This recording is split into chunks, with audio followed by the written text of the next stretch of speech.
Okay, dear friends, good evening. How are you? Actually, we have been late for 3 to 4 minutes due to some technical problem. And my students, once again, I have to give you the reminder. This is a class purely in English, not in English. But I will give you support with certain words and sentences if required. So, my students, as we have done earlier today, we are going to start with the 5 questions. You are the brilliant guys. You can answer the question in a very competent manner. So please just start here. Just observe the questions. Which of the following factors encouraged the merger of Indian states under the British Company? Which of the following factors encouraged the merger of Indian states under the British Company? 1. To serve the interest of the British industrial capitalism. Point 2. The British intended to modernize India. Point 3. In some specific regions, the regional population sought British help against their rulers. There are the 3 choices and you are having a number of choices and you have to select the answer. Could A 1 only, B 1 and 2 only, C 1, 2 and 3 only, D 1 and 3. 1 and 3. So please go through it.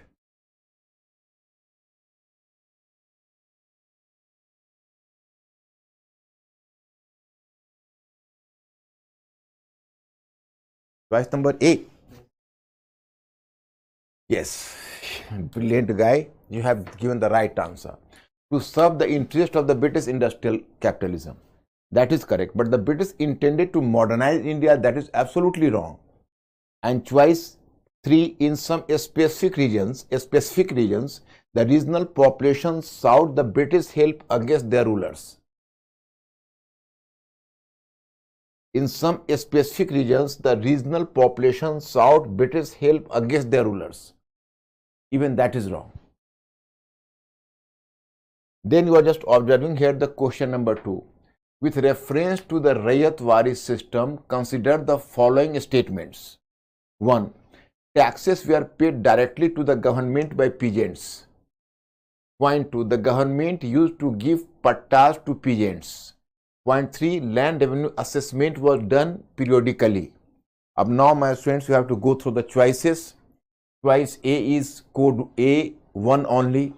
Choice B 1 and 2. Choice C 1, 2 and 3. And choice D none of the above.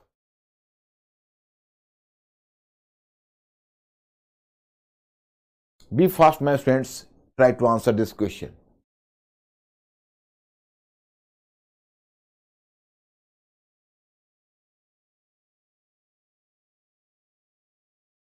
Choice number C. Yes, correct answer. Exactly correct answer. You have done the correct answer. Choice number 3. Arrange the following events in chronological order. 1. Conquest of Sindh. 2. Afghan expedition. 3rd Anglo-Maratha War. 4. First Anglo-Sikh War. So there are 4 choices. You are just supposed to select one of them. Just go through it.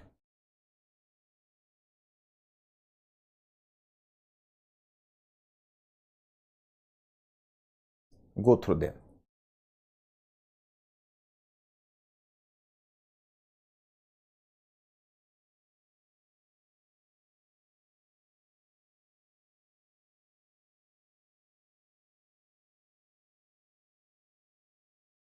One, 3, 4, 2, B 1, 2, 4, 3. Be fast, my friends. Choice number C is the correct answer. Yes. 3, 2, 1 and 4. That is the correct choice. Means conquest of Sindh 1816, Afghan expedition 1839-41, 3rd Anglo-Maratha War conquest of Sindh. I have given the wrong. Conquest of Sindh 1843, 3rd Anglo-Maratha War 1817,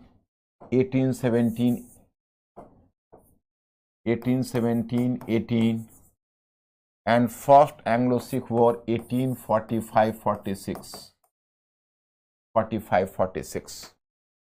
These are the 4 choices. So you are just supposed to answer. Up now, obviously you can say 3, then 2, then 1, and then lastly 4. So this is the correct answer. You have done the correct answer, my friends. Question number 4. Rural indebtedness was one of the most pressing concerns under which of the following revenue settlements? Rural indebtedness was one of the most pressing concern under which of the following revenue settlements? Choice A, permanent settlement. Choice B, Rayatwari system. Choice C, Mahalwari system. Choice D, none of the above. What are the correct answer? Be fast. Be fast.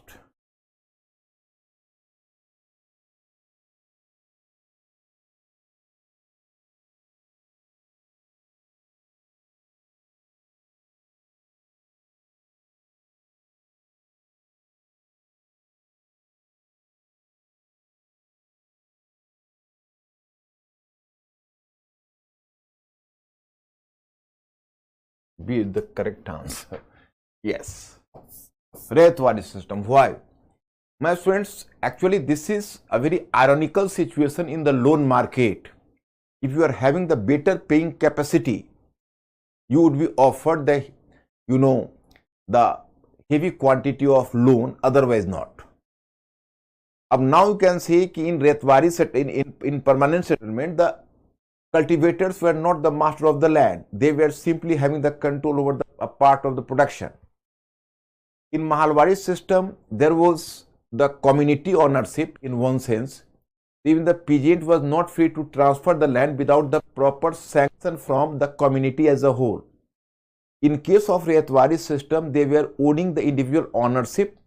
So that's why the money lenders, it was not a risk on the part of the money lenders to give loan to them, because they could reclaim their amount through creating pressure over the peasants to sell a part of the land or to mortgage the land and to pay up the money to the money lenders.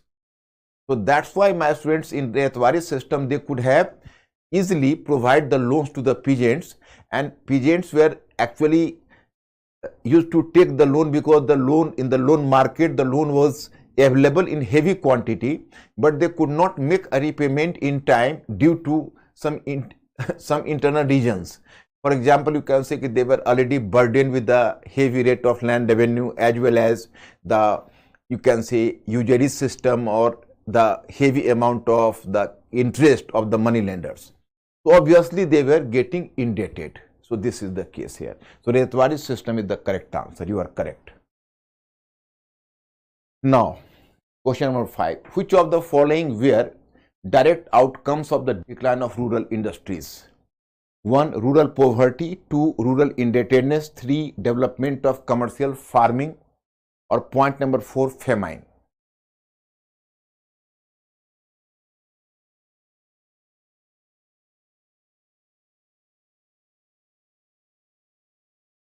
Be fast.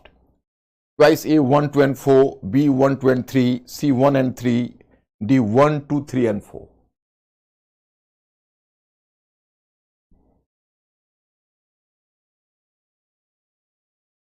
Be fast.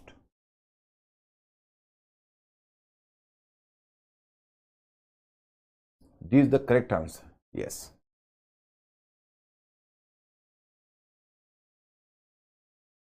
No. D is not the correct answer.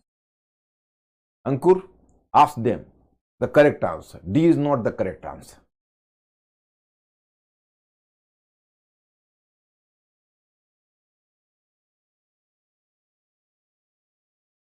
Correct answer is choice number A, 1, 2 and 4. Because development of commercial farming is the positive feature. And suppose you can see if there is a decline of handicrafts industries, it does not mean that it is giving the guarantee for the expansion of commercial agriculture. Suppose your bullock cart is going to be wrong, and your bullock cart is going to you can say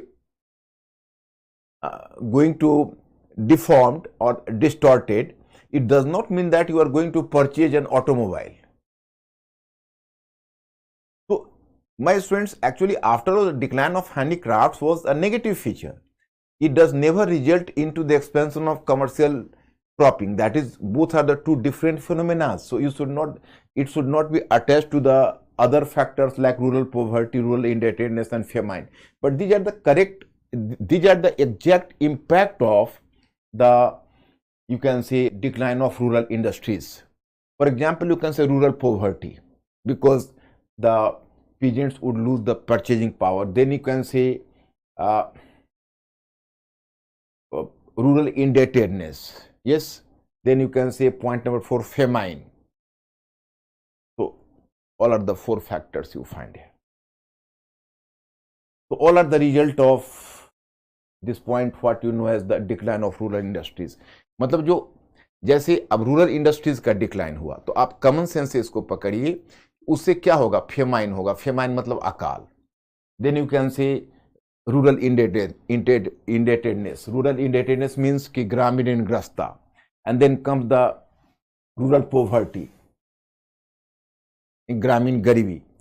But it does not mean that कि commercialization of agriculture will be just outcome of it. So choice number A is the correct answer. But after all, I am giving you the credit for you, because after all you have selected and you have done and you have selected the at least 4 correct choices out of the 5 questions.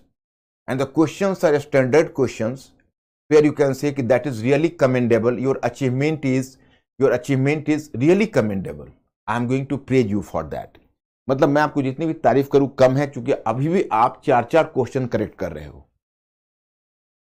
अब now my students, we have already dealt administration, then we have dealt with economy.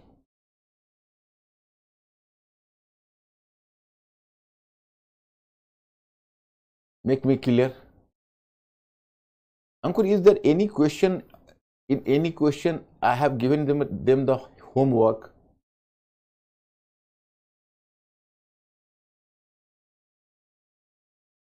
Any question? Just ask me कि I have, Ankur, just ask them, have you ever given any question previously as a homework?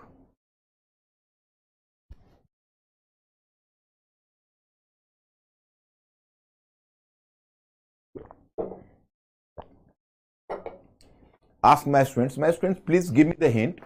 Have I, in the earlier class, in the previous class, have I given you any question for homework?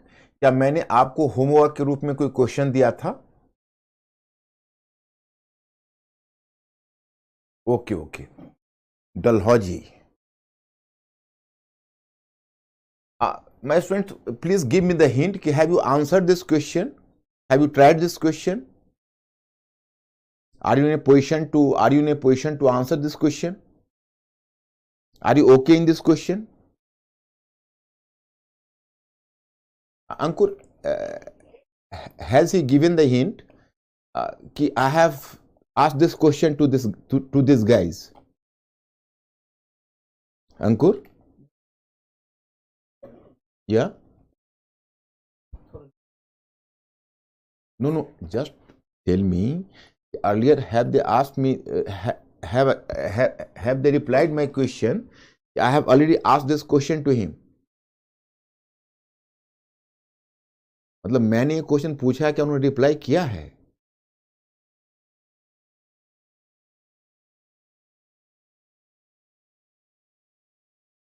Okay, my students. Then I am dealing with this question. अब suppose you can say, you might have find a question कि Dalhousie, just 1 minute.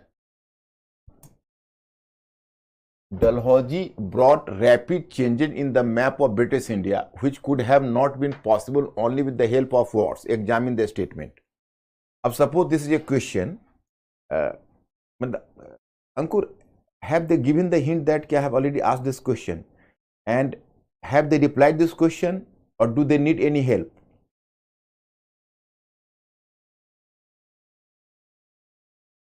Okay.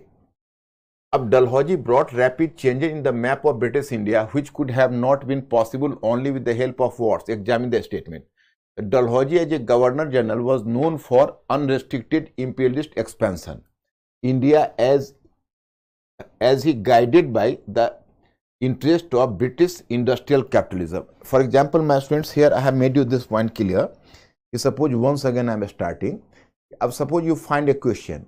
So if you will find a question in this manner, so first of the challenge before you is how to start the question and how to begin the question. जैसे आपको अगर ये question इस तरह से पूछा जाता है तो पहला चैलेंज आपके साथ होता है how to start the question. You can start the question in the manner कि Dalhousie is known in history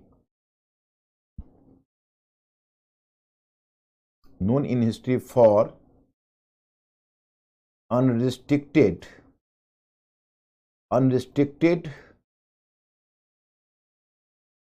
expansion of the British Empire. Means ki unrestricted expansion of the British Empire. That is just the beginning. And how to start the question? You have started the question. It was due to the fact that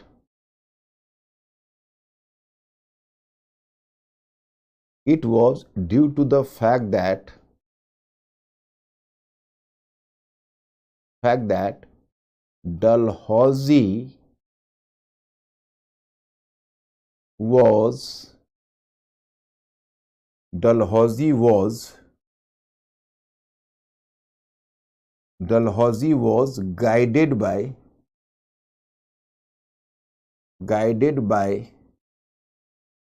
the interest of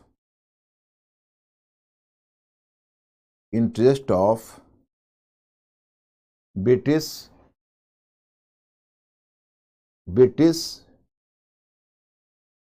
guided by the interest of British industrial capitalism.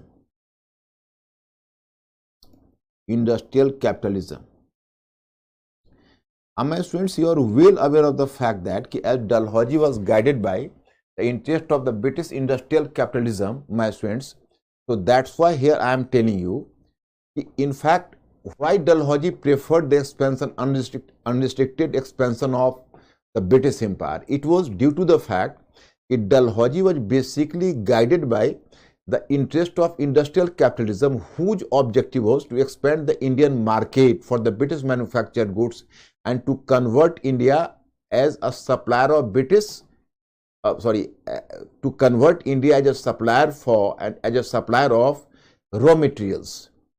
So that is the basic objective of Lord Dalhousie, and industrial capitalism. So this point is clear. So my students, now I am changing the paragraph so that I can just move it here and there.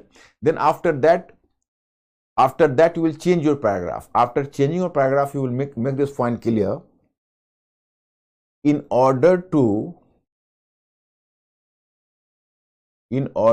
fulfill his objective, Lord Dalhousie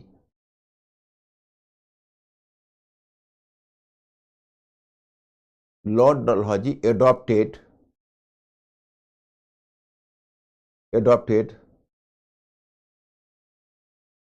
both the methods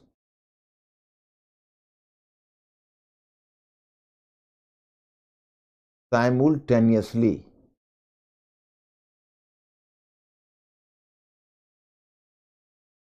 The method of war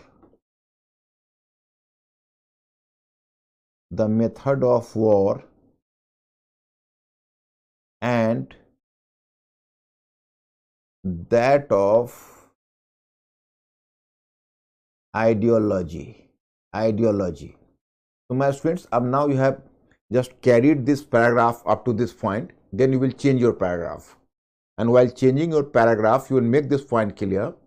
On the basis of the method of war and use of force, Dalhousie could annex so many regions. You will mention about 4 regions. For example, Punjab, annexation of Punjab, then Sikkim, annexation of Sikkim in 1850. You can just forget the time period. So you can ignore the time period. It is not essential for you to write about the dates. Otherwise, it may create a lot of problems. देखो dates के बारे में आप बहुत ज़्यादा चिंतित मत होइए. अगर डेट्स आपको याद ना रहे आप इग्नोर कर दीजिए. So you can ignore the dates. Then you are moving from here to there, and after that you will mention about the conquest of the regions on the basis of war. After finishing that, then you have to change your paragraph again. And from the method of war, then you will make this point clear after the changing the paragraph. But Dalhousie already knew the fact that the method of war was having its own limitations. If it could have continued the war for a longer time, it might have antagonized Indian states, and the Great Revolt of 1857 might have occurred some time earlier under him.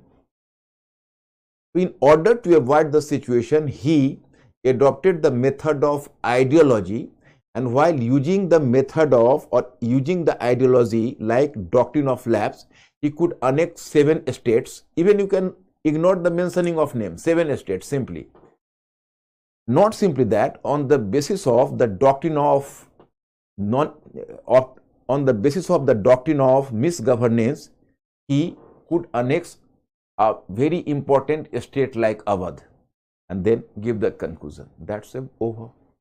But means ki in this question you have to give focus over the point that Dalhousie didn't solely depend upon the method of war, because he was well aware of the fact that war was having its own limitations and continuous war might result into discontentment among Indian states, and might be they might have united against the British, and they might have make a revolt. So that's why he switched over from the old method and then adopted the new method like the method of ideology.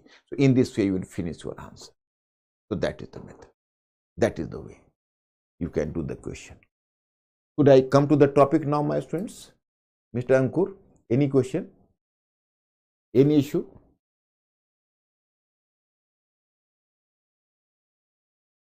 Unhealthy for financial factor, that is the one thing. But at that time, the British were not bothering about financial factor, Prakash. But the main factor was that Dalhousie was well aware of the fact that the method of war was having its own limitations. If you will continue and unrestricted war for a longer time, it might antagonize the Indian states against you, and they might just unite against you. So that could have been a bad bargaining for you.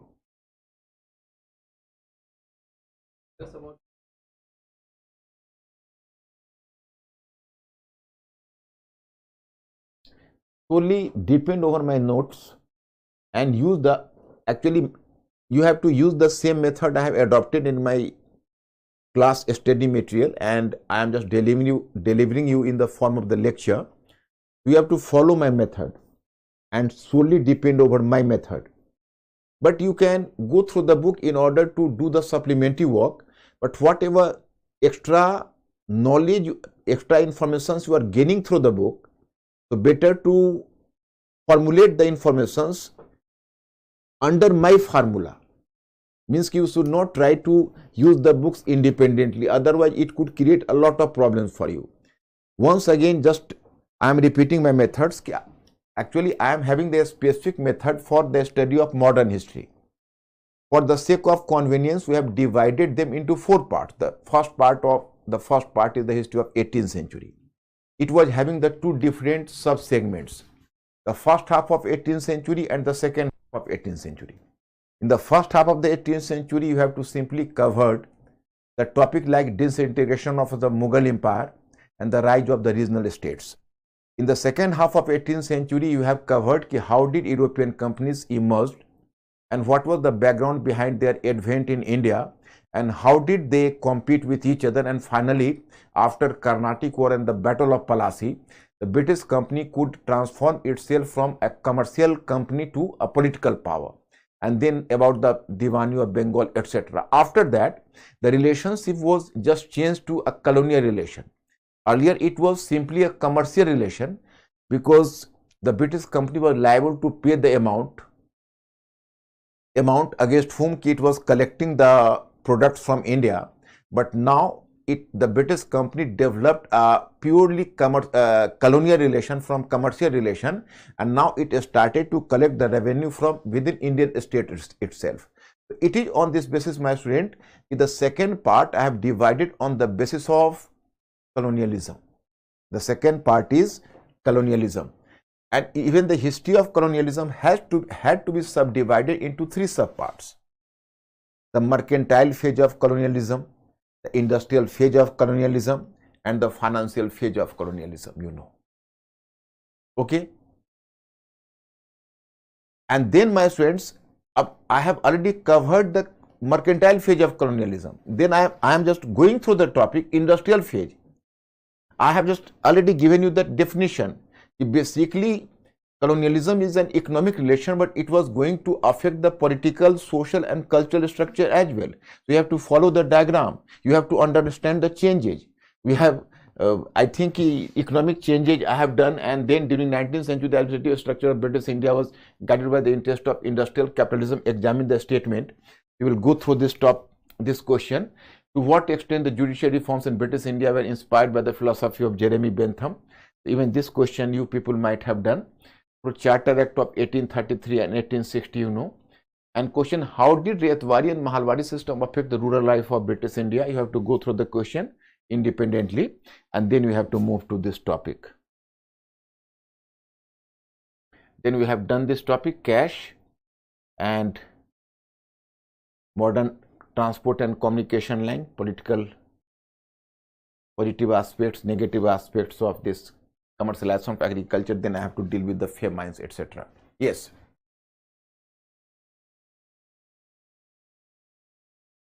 Calico Act.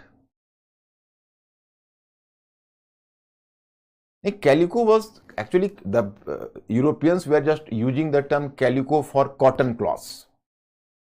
So in Calico Act, it might be, whether you are right or wrong, I don't know, but might be this what you know as the Calico Act, that is applicable in case of England, I think, because the Britain put some restriction over the import of Indian calico, in spite of the fact that they were the handicraft products, because it was a matter of fashion. So I have discussed with you in earlier point. Now, Ankur, just inform me what area in the previous class we covered. We have to move from there. So please give me the reminder up to which period we have covered in your according to your diagram. Let me finish colonialism part first, then you will be crystal clear what is the method of study.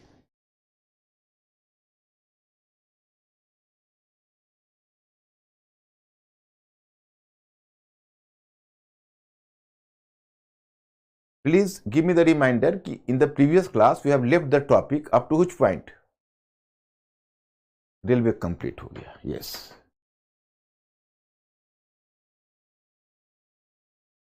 Have you gone through the question, my students?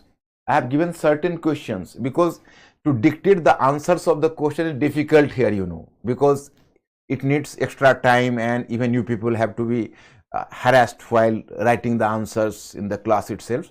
So that's why I am avoiding it to deal with the questions and to dictate the answers in the class as less number as possible, and more answers should be given in the form of model answers in the written in the printed form.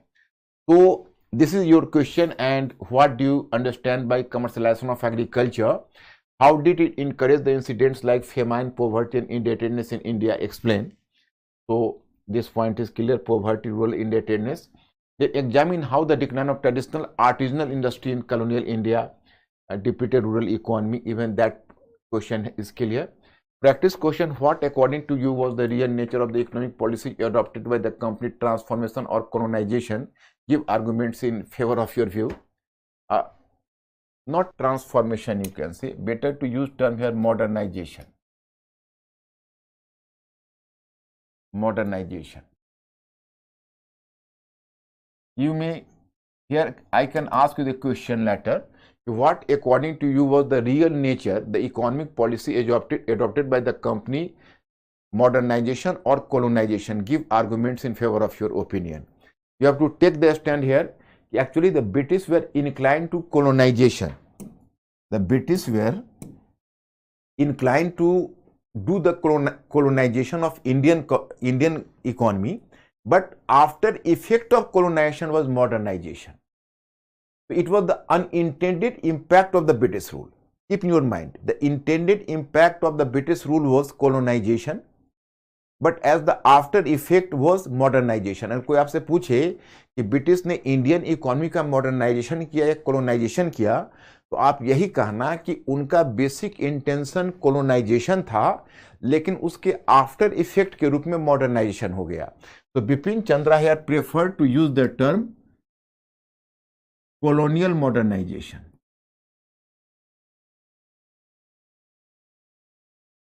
Bipin Chandra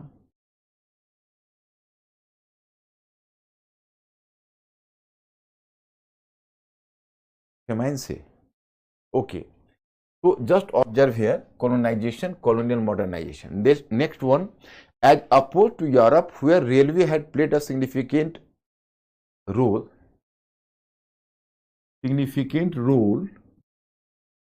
in the process of industrialization in India, it became instrumental in accelerating deindustrialization. Examine the statement. Femin.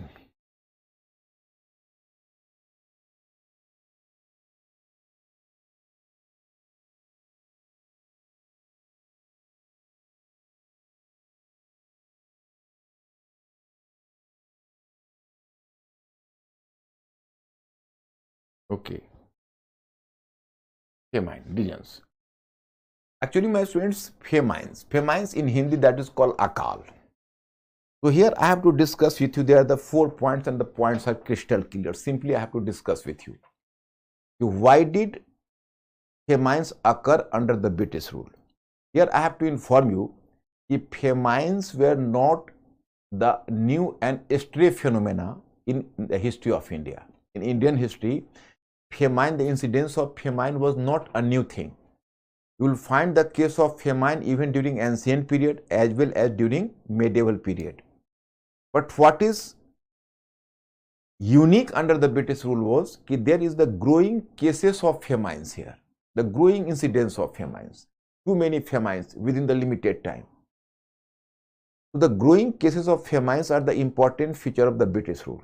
A question arises, why did so many famines occur during the British rule? Here I have mentioned about the 4 factors.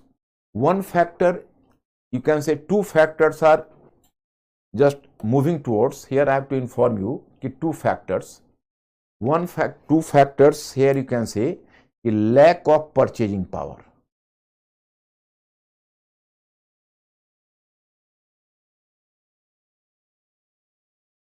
Lack of purchasing power. Here you will find the 2 factors. I mentioned the 2 factors are associated with that. And here is the dearth of grains.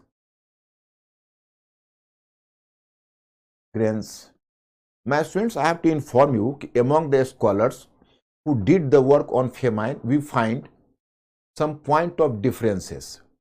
According to a group of scholars, it was the lack of purchasing power among the people which results into famine.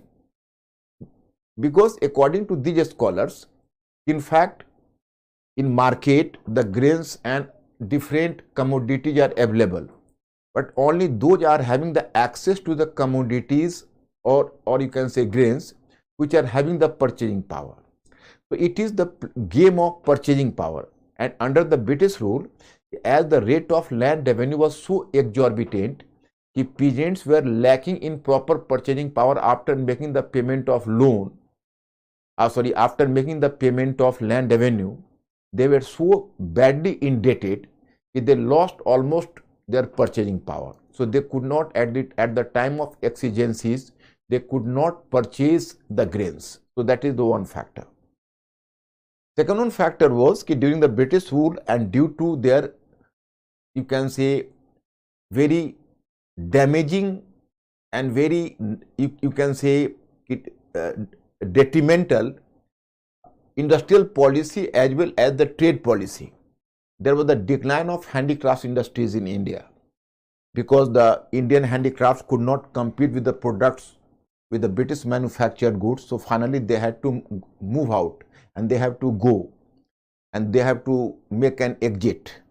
So in that case, you can say that the population, because on the one hand the British, here you can say, destroyed the Indian handicraft industries, but in alternative they could not develop the modern industries. The extra population was compelled to move to the field of agriculture.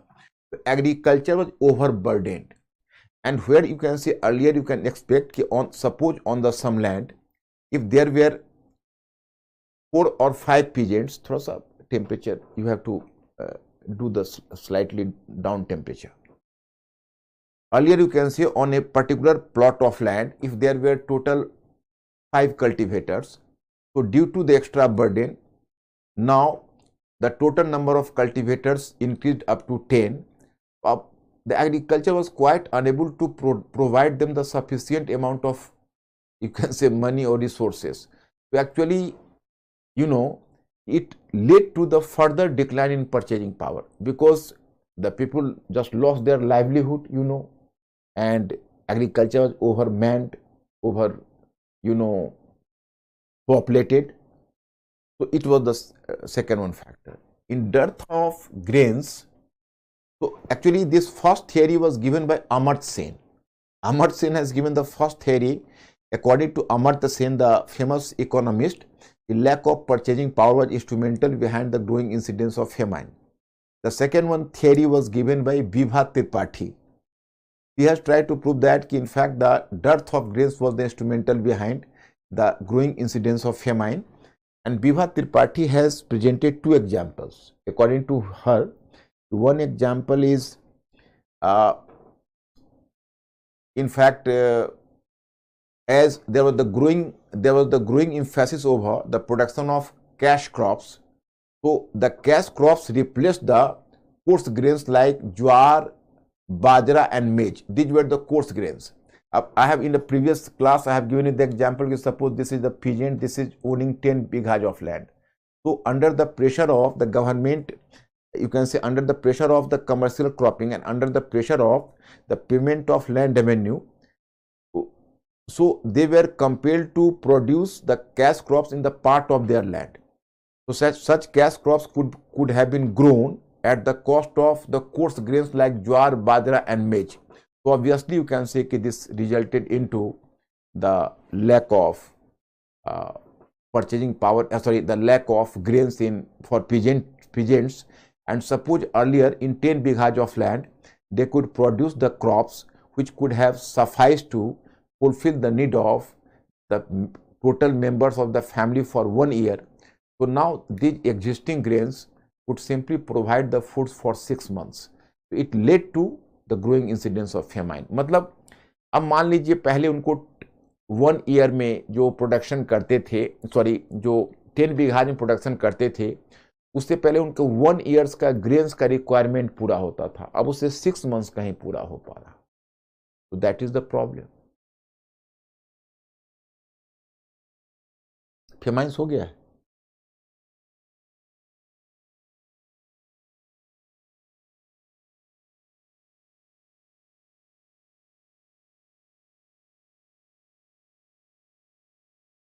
Oh, my students, from the next one class, I will dispel this confusion, because I myself will keep in my mind what was the last topic I have taken, and I will declare Mr. Ankur, even you will write the topic. Okay.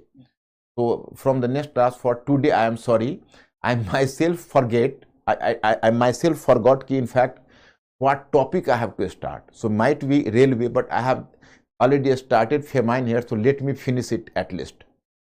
So one factor Vibha Tripathi just tells about, one factor is the due to the production of coarse grains, due to the production of cash crops, the coarse grains were replaced. That is the one factor. And the second one factor is, I have to mention about the second one factor. When the railways were introduced in India, so through railways, the larger and larger quantity of grains would have been exported to Britain, even at the time of scarcity of grains in India. It was also a factor behind the growing incidence of famine. So, a total 4 factors I have mentioned here, and that is clear. No problem at all. Content is here. Anywhere you find difficulty, you can ask me the question. Now we are talking about the railway, so I am moving to railway.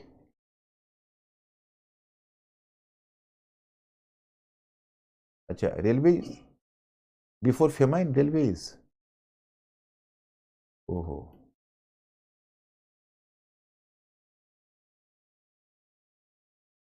Oh.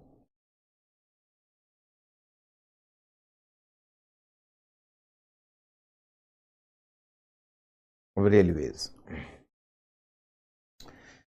Actually, one of the after effect of the British rule was the development of modern transport and communication lines. So British tried to develop here a network of transportation and communication lines. It included railways, telegraph, postal department, and even roads and canals. Dalhousie is having particularly the reputation for developing the modern transport and communication lines as well. So my point is, it is under that period of Dalhousie, you might have heard about the fact that Dalhousie developed the postal department also. If someone is going to ask you the question, which of the British administrators should be given the credit to have developed the postal system, you will just call the name of Dalhousie, because it was Dalhousie who introduced the postal ticket. Earlier, you can see, if you have to send letter from one place to another place, you are having only option, you have to hire some courier, and with the support of courier, you might send your letter from one place to another place. It is going to be very costly affair. So common people could not, although common people was not having the ability to read and write, it is another thing. But if someone is poor and someone is not equally well off, so he could not dare to send the letters at that time. But it is Lord Dalhousie who now introduced the postal ticket, and it means you are just sticking a postal ticket of math 2 pies on a letter. You can send the letter in any part of India. He created a different postal department. Likewise, he created a telegraph department. In 1853, the first telegraph line, in 1854 between Agra and Calcutta. And he also created a separate department under an officer. His name was O. Sangneshi. But above all, his achievement was to develop the railways. Lord Dalhousie was the first British administrator in India who recognized the value of railways and significance of railways in British interest in India. So he initiated the process of the construction of railways from 1853 onwards. My students, here one thing.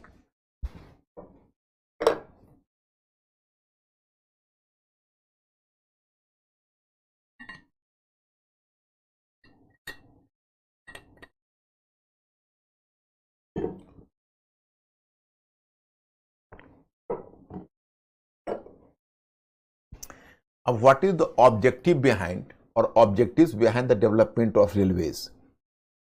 So here I have to discuss with you. In fact, if someone is going to ask you which is the most important incentive or catalysm behind the development of railways, first of all, you will mention about the British inclination for developing India as the market for British manufactured goods and supplier of raw materials. You will come to know even the freight charges of railways was decided on in the manner. For example, if you are carrying if you are carrying the finished goods from interior to port, it is going to be 8 times more costly. And if you are just carrying finished goods from port to interior, it is 1/8 of the total cost of the earlier freight.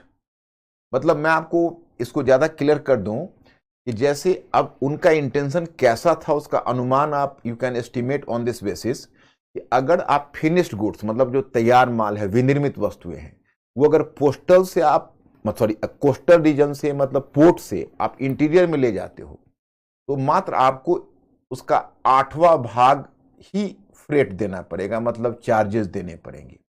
और अगर आप interior से उसको port पर ले जाते हो तो आपको 8 टाइम्स ज़्यादा, 8 गुना ज़्यादा कॉस्ट देना पड़ेगा। मतलब उनका इंटेंशन ये था कि in fact the finished goods from London should come to the port and from the port it should be distributed among different interiors on the basis of the networking of railways.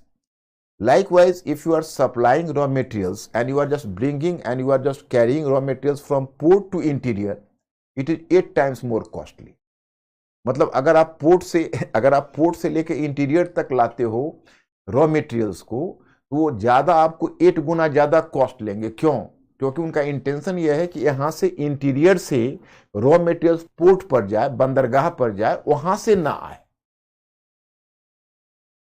So my students, you should be clear about the fact that their basic intention was to use India as the market for British manufactured goods and supplier of raw materials, and railway was a major tool behind that. So this is the one factor. Second one factor was that here in Britain there was the big iron and steel industries, and I have discussed the railway in the previous class. My students, you are confused and even I am confused. I have repeated this topic, but once again I have started, so let me finish it now.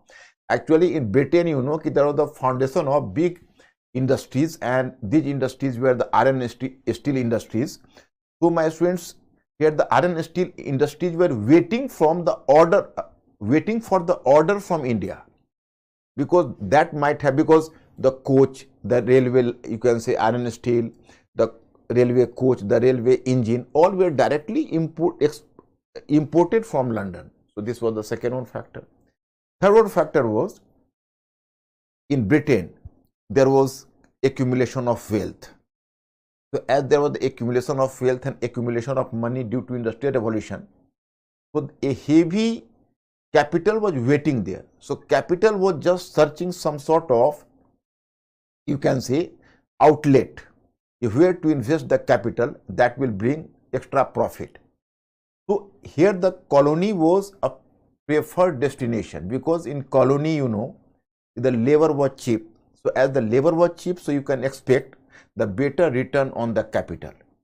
So colony was a preferred destination. So that's why during this period you will find a major chunk of the capital was invested in India, and particularly in railways.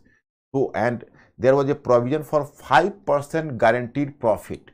Means कि suppose if someone is going to invest 100 rupees, at least he will get 105 on as the return. So that the 5% guaranteed profit was the basic motive behind that. So that is the factor, and this was the third one factor. And as the fourth factor you can mention, in fact British were equally concerned about the mobility of their army. Through railways they can make their army mobile, and at the time of exigencies they could have the better supply of soldiers from one place to another place. So this was also an objective of railways. So my students, here the objectives are clear. In 1853 you can say the construction of railways started. Between 1853 to 1869, in fact the railway construction continued under the private capital investment. जैसे private capital ने 1853 से 69 तक बनाया, और 69 से लेकर और 1880 तक, मतलब from 1869 to 1880 the railway construction was done under the government control. But after 1880s the railway construction was kept open for both the parties, government as well as the private sector. In this way, my students, the railway construction was going on. now the question arises कि whether the railway was having some beneficial impact over India or not. So I am making this point clear कि positive aspects are also there. What is the positive aspect? Railways integrated Indian markets and Indian market. And here you will come to know कि जो Indian market which was earlier dispersed, so the railway could have created a very integrated Indian market. It is a good thing because after all the integration of market was going on. Earlier you were just carrying the goods from this region to that region through carts, but that was not the sufficient means, but through railways a common market could have been created in India. And two railways engine led to the foundation of modern industry in India. Now here I have to inform you that Karl Marx was a great thinker of his time. So earlier he was too much enthusiastic about the construction of railways in India. In fact, Karl Marx made a study of India in 1853 and he wrote an article in the famous New York Tribune in 1853 for the first time. So he was enthusiastic about the construction of railways in India, and he was so much enthusiastic he even made a statement that the railways would be the harbinger of industrialization in India. Railway Bharat में industrialisation लाएगा. उसने यहां तक बोल दिया कि British ने railway engine को इंट्रोड्यूस कर दिया है तो ब्रिटिश इंडस्ट्रियलाइजेशन को नहीं रोक सकेंगे. Once the British introduce the railway engine तो British could not resist industrialisation. तो India had to move for industrialisation and finally you can say India would emerge to be a capitalist hub due to the construction of railways. हालांकि बाद में उसको खुद ही frustration हुआ, British ने ऐसा कुछ किया नहीं क्योंकि उन्होंने तो बाकी सारी चीजें, मैंने आगे क्वेश्चन किया है कि when the railway became a tool for industrialization in Europe and America, railway became a factor behind deindustrialization in India. I have discussed this question. Possibly I am not recalling exactly in the previous class I have discussed this or not, but I have given this question in this series. तो मतलब इसमें आपको कहा गया है कि railways भले ही Europe और अमेरिका में इंडस्ट्रियलाइजेशन का टूल बना था. क्यों? Once you are constructing the railways, so obviously you can say you are building certain industries, and these industries were concomitant to the construction of railways. For example, if you are constructing the railways, so you are compelled to build the iron and steel industries, you are compelled to, and you are to build the coach industries, to engine industries. So obviously you can say the construction of railways naturally led to industrialization in Europe and America. But Karl Marx did not apprehend about the fact if the Britishers would bring all the essential products from Britain directly, they would import the products and they would not allow the construction of industries in India. तो वैसा construction तो हुआ नहीं, बल्कि 1881 में मैं आपको बताऊं, जो मैं आपको नेगेटिव में दिया हूं इन चीजों को, कि कार्ल मार्क्स को भी फ्रस्ट्रेशन हुआ. लेकिन खैर once they introduce the railway engine, how could they resist the industrialization in India? Finally, you can say कि finally Indians became familiar with railway engine, and railway engine functions on the same principles on which modern factory works. So once you have made Indians familiar with the railway engine, you cannot, you can say, put them away from foundation of modern industry. And finally you will come to know in 1853 Quasji Nanabhai, an Indian entrepreneur, so he could establish the first cotton goods industries on modern line in Bharuch in Gujarat. So this is the case. So this is the point number second. Point number third is development of railway and other modes of modern transports connected different parts of India with each other. It led political integration of India unknowingly. Now suppose you can say the railways, people were moving fastly here and there. They could move from one region to another region. It reduced the geographical distance from one region to another region in practical sense. So that's why it became the unconscious stimulator of nationalist ideas in India in future.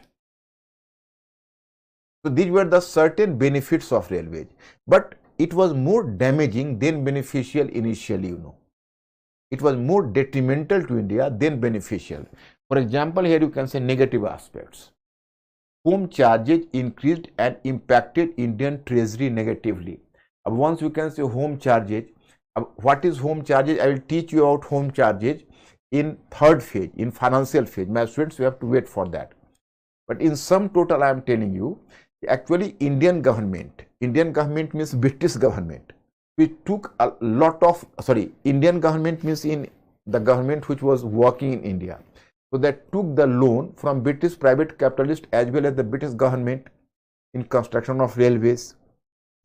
The Indian government was indebted, so it was liable to pay an yearly EMI, that is not monthly EMI, yearly EMI, cut some content of loan, some loan amount of loan and some content of interest per annum to British private merchants and private industrialists as well as the government.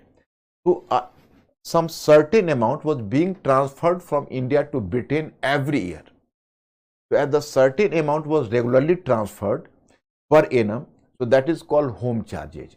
So obviously you can say construction of railways increased the amount of home charges, means ki Indian government was liable to pay per annum to the British government. Second one point was ki export of raw material and import of finished goods discouraged industrial growth in India, and handicraft industry reached on the verge of decline. Means ki handicraft industry just collapsed. Why? Because you know, now the British used to bring the cheaper products in India, and from here you can say sell the raw materials, you know. So actually they could have brought the finished goods at the cheaper cost, and they used to export the raw materials from India to Britain. So for the Indian artisans, even raw materials became more costly and they could not compete with the finished goods from Britain. So it led to the decline of handicrafts. And third, export of food grains from India became major cause of famines in India. When the railway construction was going on, and when British was asked about the rationale behind the construction of railways, initially the British made a statement: the railways would put a check over the incidence of famine, because at the time of scarcity of grains, we can very well you can say export the grains from surplus region to the scarce region, and in this way the incidence of famines would be checked. But it didn't happen. Rather, you can say when there was the situation of the scarcity of grains in India, but even during this period, the British used to export grains from India to Britain with the support of railways. So railways became instrumental behind the growing incidence of famines in India. So that is the detrimental impact of railways. This is the point. And here famines I have already dealt with. One more point, if you will like to, you can write here. And one more point that will be due to guaranteed profit, due to the provision of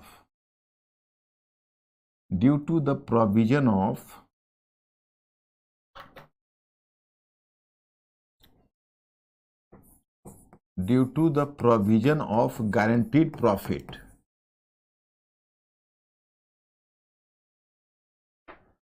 for provision of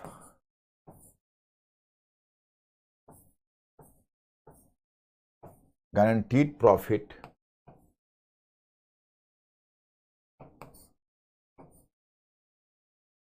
the construction of railways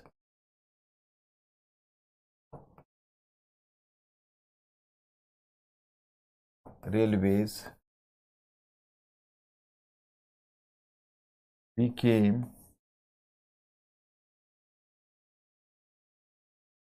too much costly.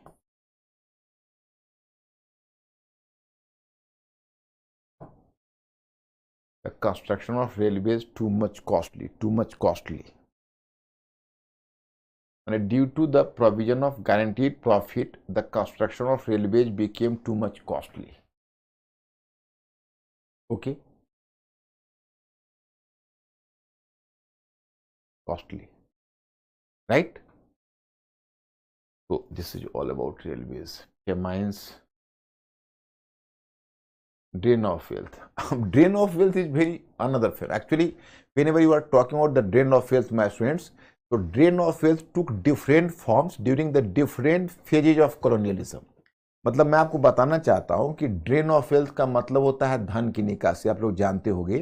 तो drain of wealth भी कोई static नहीं है। वैसे you people are replying my question, prelims question, multiple choice question तो smartly, क्या I am confident, you people are crystal clear. मतलब आप लोग क्लियर हो रहे हो कॉन्सेप्ट के बारे में, मैं कॉन्फिडेंट हूँ। कई बार आप लोगों का क्वेश्चन आता है तो आई एम गोइंग टू, जैसे आप पूछते हो भाई नोट्स हम कैसे तैयार करें, तो नोट्स जो मैंने स्ट्रक्चर बना के दिया है, आप इस स्ट्रक्चर को हमेशा फॉलो करना। इससे मेंस का 100% आपका काम हो जाएगा और प्रीलिम्स का 60% काम हो जाएगा। बाकी प्रीलिम्स में कुछ इन्फॉर्मेशन और बढ़ाना पड़ेगा। और रह गई बुक्स की जो मैंने लिस्ट दी हुई है, उससे आप बुक सपोर्ट लो, लेकिन उसको आप इसी नॉलेज के अंतर्गत ढालो, इसी स्ट्रक्चर के अंतर्गत। इसको ब्रेक मत होने दो, because actually this structure will make you a thinking creature. And UPSC, what is required? You are supposed, actually there are the two types of knowledge, informations and opinion. If your opinion part is not clear, even informations will not, be useful for you, or informations you will easily forget. If opinion part is clear, even on information part of, you are going to be more smart. You can collect more informations. You can retain more informations for a longer time. If your opinion is clear. If your opinion part is, you can say, weak, then even informations will simply evaporate after some time. You will not recollect them. So my students, structure, you have to never forget the structure.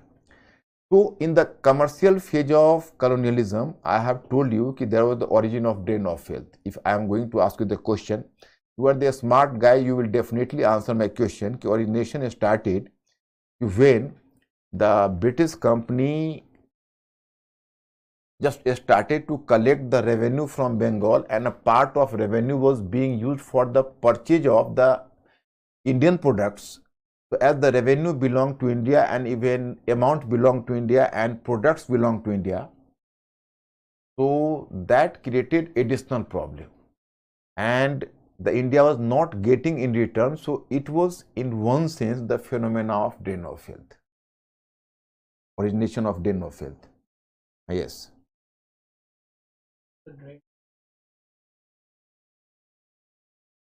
Horse trading.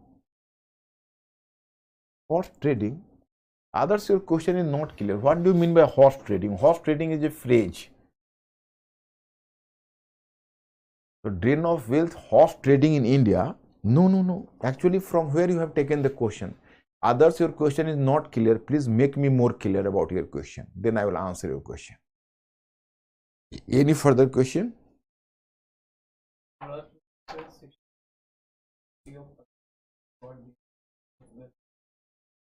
Yes, because after, when the British company got the Diwani of Bengal, it started to collect the revenue from India. It is a very common thing. The revenue belong to you, and even products belong to you, and your products are being purchased through your own revenue. So that is the phenomena of drain of wealth. But when you are coming to the industrial phase, the situation changed. Why? Because earlier, you can say, the British used to take the amount from the revenue account and putting the amount to the trade account. But this, after the Charter Act of 1813 did a good job or bad job, whatever you can say, it separated both the account, the revenue account and the trade account of the company. So company could not misappropriate the money from revenue account and put into the trade account. So this sort of, drain, which we have discussed earlier during commercial phase, so that ended. But now it took a new form of the drain, which I have mentioned here. So please pay attention to it. Till 1813, the company used its revenue received for trading purposes. After 1813, there was a change in nature of drain of wealth. After losing its trading monopoly, the company encouraged export of agricultural produce, especially opium export to China to retain its profit. However, opium wars between Britain and China were outcome of this opium trade. Yeah, this is in very precise, so you may not be much clear. Here I am making clear. Actually, during this period, the British now used to export to the British company. Actually, here I have told you, in fact, the trade monopoly of the British company ended and abolished, and on the basis of the Charter Act of 1833, even the trade right of the British company was attacked by the British Parliament. The British Parliament expected from the British company that now you have to just concentrate over. You have to concentrate over administration. You have not to spend your time on trade. So this was expected. But actually the company's shareholders were provided from the Indian revenue account the 10.5% of rupees, you know. मैंने आपको बताया कि जो companies का जो share holders है उसको घाटा ना हो, इसलिए इंडियन गवर्नमेंट ने या इंडियन गवर्नमेंट ने उसको इंडियन रेवेन्यू अकाउंट से 10.5% प्रॉफिट देने की का सिस्टम बनाया।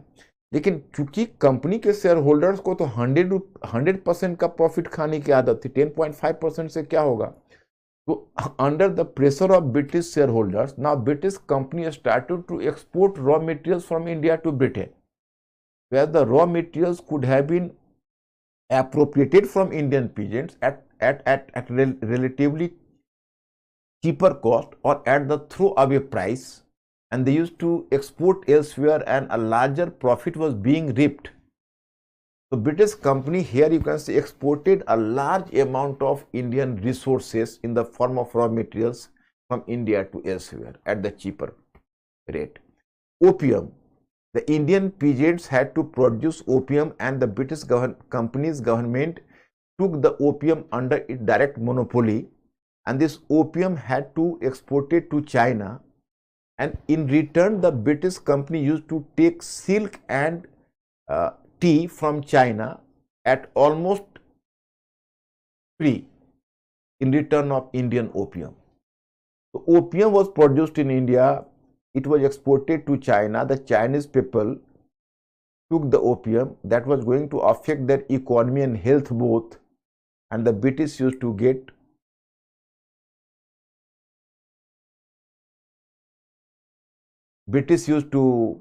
you can say import from China at the same cost the silk and tea.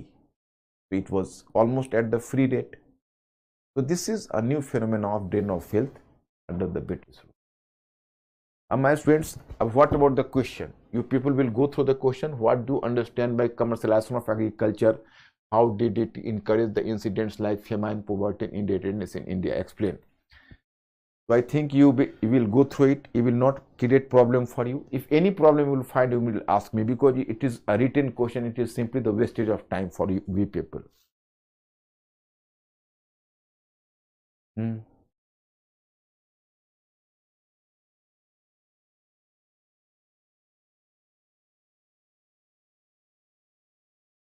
क्या नाम बताया? Vansita. Actually, I will Vansita 1 and 2 questions I myself will write, then you will be clear. Examine how the decline of traditional artisanal industry in colonial India crippled rural economy. अब go through the question, you will almost clear कि what is the way of writing, and I am making you clear. अब देखो, this is the question. I am giving the homework. I am starting this question, then you will be clear. Yeah, what is Vansita? Vansita, pay attention to the question. As opposed to Europe, where railway had played a significant role in the process of industrialization, in India, it became instrumental in accelerating deindustrialization. Examine the statement. मतलब आपसे question यह पूछा जा रहा है कि भाई railway ने यूरोप और अमेरिका में इंडस्ट्रियलाइजेशन को प्रोत्साहन दिया था, जबकि इंडिया में इसने उद्योगों को नष्ट किया।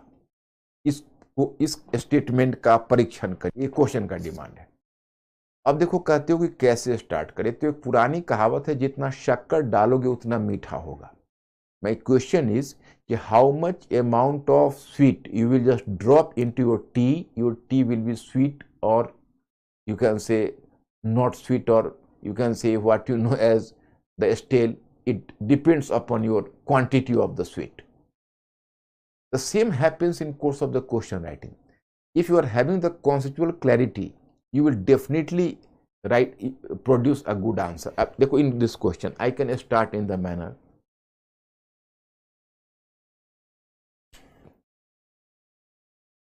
I can start in this manner.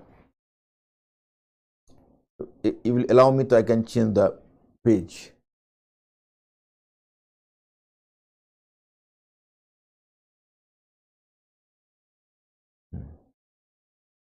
Yes.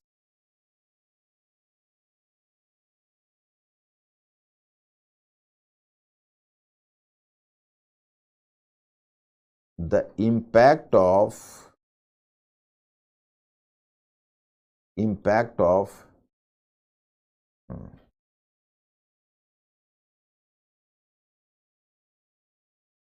railway construction on industrialization. Vanshita thi na?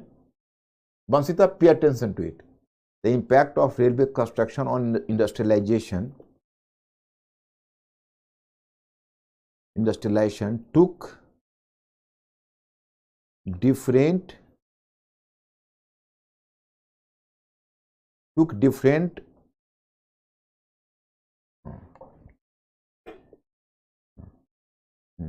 impact of railway construction on industrialization, not took different. The impact of railway construction on industrialization was visible in different form in Europe and America. On the one hand, while in India on the other. मतलब हमने इसको ऐसे start किया कि देखो, railway construction ने एक तरफ यूरोप और अमेरिका में अपने आप को अलग तरीके से मैनिफेस्ट किया, जबकि इम्पैक्ट ऑफ रेलवे ने इंडिया में एक दूसरा फॉर्म लिया. मतलब इसी तरह से, मतलब जरूरी नहीं यही sentence, you are not bound to write the same sentence. You have to start something which is making a comparative study of Europe and America and India. That is your introduction. After that, you will mention about what did it create in Europe and America. You will make this point clear. The railway construction is always preceded by industrialization, and that is visible in Europe and America, because for constructing railway you requires iron and steel, it requires railway coach, you require railway engine. So all the industries need to be established while constructing railways, and that happened in Europe. So that's why in Europe and America the railway construction was preceded compulsorily by, or essentially by, construction of the, you can say, iron and steel industries, coach industries, engine industries, etc., with the change of program. On the other hand, in India, as all the essential products like iron and steel, railway coach, railway engine, all were directly imported from Britain. So they didn't lead to the foundation of new industries in India. On the other hand, that will be repeated, so avoid it. Apart from that, as construction of railways in India, the basic objective of the construction of railways was to bring the cheaper industrial products from Britain to India, with whom the Indian handicrafts could not compete. Furthermore, railway could would become instrumental behind exporting raw materials from India to Britain. It created heavy pressure on Indian artisans. It led to the decline of handicraft industries. In this way, railway did industrialization in Europe and America, but it caused deindustrialization in India. My friends, will you try this question tomorrow? You will just answer. If anywhere you find difficulty, you will inform me. 3 to 4 questions I have done, but my friends, in order to learn the art of writing, you people need to do the practice. Practice makes perfect. चाहे आप कुछ भी कर लो, मैं कितना भी आपको लिखवा दूं, लेकिन जब तक आप घर पर जाकर एक बार खुद स्ट्रगल नहीं करोगे क्वेश्चन के साथ, चाहे कितनी भी डिफिकल्टी हो, तो राइटिंग नहीं सीख पाओगे. ये सरस्वती का एक तरह से कहो तो आदेश है. You have to struggle with the question first. My students, will you try tomorrow? Are you giving me the assurance? Please be fast.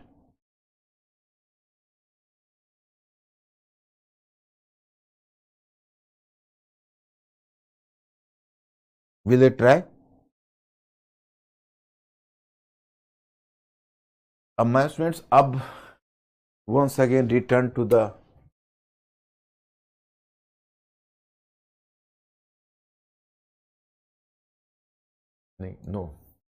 this diagram.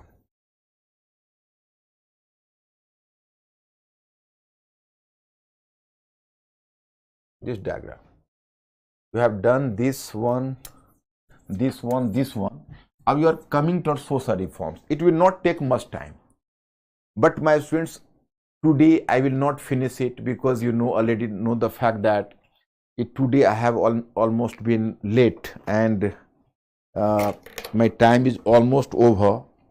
But here I am making clear that now you have to move to the social factors. So at the social factors, you have to make this point clear. Traditionally, just compared to the commercial phase, you will come to realize that during the commercial phase, the basic emphasis of the British company was to maintain the traditional social structure. Why? Because the company was not having any incentive to bring the social reforms in India. It avoided bringing reforms because bringing social reforms was not beneficial for the British company. Apart from that, it might antagonize the Indian people against the company. So company was not running the risk. And British company को लग रहा था कि भाई social reform से फायदा क्या है, उल्टा कहीं से इंडियन नाराज ना हो जाए. But during this phase you can say कि British company took interest in bring social reforms to bring social legislation, and a number of legislation was done in order to carry reforms in India for the abolition of sati system, for the abolition of slavery system, to encourage, rather you can say, widow marriage, etc., etc. So up now you can ask me the question, what could have been the incentive behind that? The one factor is always economic, I have always just linked it. When there is the question, to directly link it. If India had to develop as the market for British manufactured goods, so then the Indians were compulsorily to be given the English education, because the English education might have produced a generation of Indians which could have been Indians simply in blood and complexion, but English in taste, temperament and morality. And such generation of Indians might work as a market for British manufactured goods. अब आप कहोगे कि भाई social reforms क्यों आवश्यक था इसके लिए, इंग्लिश एजुकेशन के लिए? तो उनका मानना था कि जब तक इंडियंस को आप उनके ट्रेडिशनल स्ट्रक्चर से बाहर नहीं निकालेंगे, तब तक वे इंग्लिश एजुकेशन को एक्सेप्ट नहीं करेंगे.